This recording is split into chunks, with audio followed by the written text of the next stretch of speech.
Duha ka puloy-an na sunog sa barangay Sambagharo. Isa sa mga pamilya nga nasunugan doble ang kasubo kay pati ang ginsupot nga inugasto kuntani sa bunyag sang ila bata na dalaman sa pagkasunog. Ini ang gintutukan ni Kim Salinas.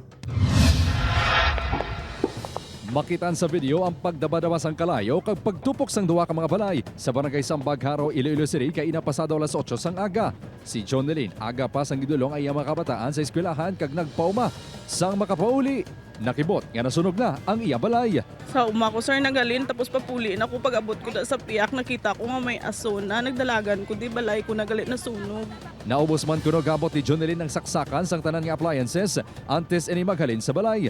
Nagahilibio naman si Sheila sang wala na sang mahimo kundi ilang tawon ang pagtupok sang kalayo sa iya balay. Suno sa iya, nadala sa sunog ang 30,000 pesos nga ginasupot sini para kuntani sa bunyag kag birthday sang iya nga bata. Bago ka lang nag-renovate bala sa imo salon nga magtapan para lang lagaw-lagawa ka bata mo nga gamay, ti wala na tunaw na. Sa kwarta ko to tago, tadi tigana ko pa to sa birthday kag bunyag ka bata ko.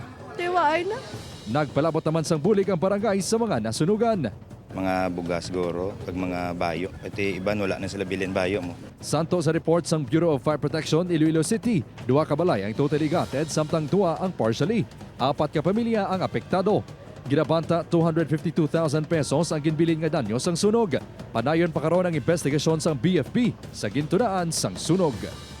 Upod kay Romel Porquilla, Kim Salinas, 1 Western Visayas.